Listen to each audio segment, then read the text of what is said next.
Praise lord. ప్రతిరోజు దేవుని వాక్యం కోసం ఎదురు చూస్తున్న ప్రతి ఒక్కరికి యేసుక్రీస్తు వారి పరిశుద్ధ నామంలో శుభాలు తెలియజేస్తున్నాను. యోహాను సువార్త 10వ అధ్యాయంలో ఆయన ఒక మంచి కాపరి అని మనకి తెలియజేస్తున్నారు. ఆయన ఎంతో గొప్ప కాపరో కదండి. మన ఎన్నో సమస్యల నుంచి ఆయన మనల్ని బయటికి తీసుకొస్తూ ఉన్నారు. ఒక మంచి గొర్రె పిల్ల వలె మనం ఉన్నామా?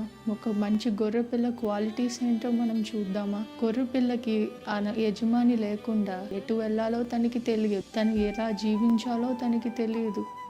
గొర్రెపిల్ల తన యజమానుడు యొక్క గొంతుని తను గుర్తుపడుతుంది. తన యజమానుడు వెళ్ళినప్పుడు ఎక్కడున్నా సరే తన ఒక్క చిన్న శబ్దం ద్వారా తన గొర్రె పిల్లలని అన్నిటినీ ఒక దగ్గరికి చేర్చుకుంటాడు. అలా మనం దేవుడి యొక్క స్వరాన్ని మనం వింటున్నామా?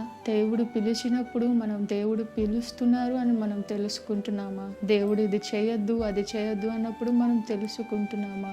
దేవుడికి విధేయతలు మనం చూపిస్తున్నామా? మనం అలా ఉన్నామా లేదా అని ఒకసారి చూసుకుందాం. గొర్రె పిల్లలు అవి కొంచెం తిన్నా తను సాటిస్ఫైడ్గా ఉంటుందంట, తనకి సరిపోయింది అని. అలా మన జీవితాల్లో మనం ఉన్న దానితో మనం సాటిస్ఫైడ్గా ఉన్నామా? దేవుడు మనకి ఇచ్చిన దాంతో మనం సాటిస్ఫైడ్గా తృప్తిగా మనం జీవిస్తున్నామా? లేదా మనకి అది లేదు ఇది లేదు ఇది సరిపోలేదు నాకు ఇంకా ఇవ్వు అన్న ఒక ఆలోచనతో మనం జీవిస్తున్నామా? గొర్రెపిల్లలు ఏదైనా సమస్యలో ఉన్నప్పుడు తన యజమానుడు తన ప్రాణానికి సైతం లెక్క చేయకుండా తన ప్రాణాన్ని అడ్డం పెట్టి తన గొర్రె పిల్లలను రక్షించుకుంటాడండి. అలానే మన ప్రభువైన యేసుక్రీస్తు వారు ఆయన ప్రాణాన్ని సైతం మనకి అర్పించి మనల్ని రక్షించుకున్నారు. లేదంటే మనం ఈరోజు సజీవులుగా ఉండేవారం కాదండి. ఆయన కృపని బట్టే మనం ఈరోజు సజీవులుగా ఉన్నాం. ఇంత మంచి గొప్ప జీవితాన్ని మనకి ఇచ్చారు.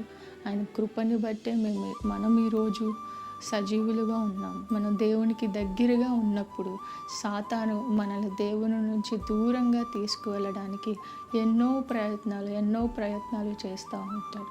అవి మనం ఎరిగి మనం సాతాను ప్రయత్నాలు ఏమైతే ఉన్నాయో సాతానుని మనం జయించాలి. ఎలాగా? యేసునామం ద్వారా మనం జయించాలి. ఆయన గొప్ప కృపని బట్టి మనం ఈరోజు సజీవులుగా ఉన్నాం కాబట్టి ఆయనకు లోబడి మనం జీవించాలి. సాతాను ఈరోజు చాలామంది దేవుని బిడ్డలను దేవుని దగ్గర నుంచి వేరు చేశాడు. లోక సంబంధమైన విషయాలను చూపించి ఒక టెంపరీ హ్యాపీనెస్ను చూపించి వారిని దేవుని నుంచి పర్మనెంట్గా దూరం చేశాడు. లోక సంబంధమైన విషయాలతో చాలా కట్టిపడేశాడు. ఆ బంధకాల్లో నుంచి చాలామంది విముక్తి పొందలేక చాలా ఇబ్బందులు పడుతూ ఉన్నారు. ఆ బంధకాల నుంచి విడతీయాలి అంటే అది కేవలం యేసు ద్వారానే. చాలామంది అది ఎరిగిన తర్వాత అయ్యో మేము ఎంత తప్పు చేసామే, దేవుడికి ఎంత దూరం అయిపోయాం, దేవుణ్ణి ఎంత బాధ పెట్టాం మనం అని చాలామంది తెలుసుకుని పశ్చాత్తాపడిన వారు చాలామంది ఉన్నారు. కానీ చాలామంది అయ్యో దేవుడు నన్ను క్షమిస్తాడా, దేవుడు నా ప్రార్థనలు ఆలకిస్తాడా అన్న ఆలోచనతో చాలామంది దేవునికి చాలా దూరముగా వెళ్ళిపోతున్నారు. కానీ దేవుడు ఏమంటున్నారో తెలుసా? తప్పిపోయిన గొర్రెపిల్ల తిరిగి ఆయన చెంతకు వచ్చినప్పుడు ఆయనే కాదండి, పరలోక రాజ్యం మొత్తం తప్పిపోయిన గొర్రెపిల్ల వస్తే ఎంత సంతోషంగా ఉంటుందో ఆయన మనకి వాక్యంలో చాలాసార్లు చెప్పారు. మీరు తప్పిపోయి ఉన్నారా? పర్లేదు, ఆయన మిమ్మల్ని సరిదేస్తారు. మీరు తప్పిపోయి ఉన్నారా? పర్లేదు, ఆయన మీద మీరు విశ్వాసాన్ని ఉంచండి.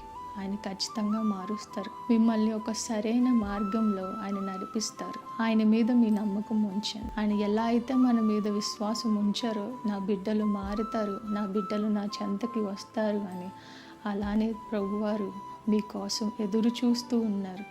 మనం కూడా ఆయన్ని విశ్వసించి ప్రభువా మేము తప్పు చేశాము, మా పాపాలను మీరు క్షమించండి అని మీరు వేడుకుంటే ఖచ్చితంగా ఆయన మిమ్మల్ని యాక్సెప్ట్ చేస్తారు. మిమ్మల్ని ఆయన ఎంచుకున్నారు. ఆయన మీకోసం ఎదురు చూస్తూ ఉన్నారు. తిరిగి నా బిడ్డలు ఎప్పుడు నా చెంతకి వస్తారని. తప్పిపోయిన బిడ్డలుగా మనం ఉన్నాము. ఈ రోజే మనం ఆయన చెంతకి తిరిగి మళ్ళా చేరదామా? ఆయన మనల్ని ఖచ్చితంగా ఫర్గివ్ చేస్తారు. ఆయన మీ మీద గొప్ప ప్రేమ చూపిస్తారు. నాకు ఇట్లా మాట్లాడే గొప్ప అవకాశం నాకు ఇచ్చినందుకు దేవునికి మహిమ.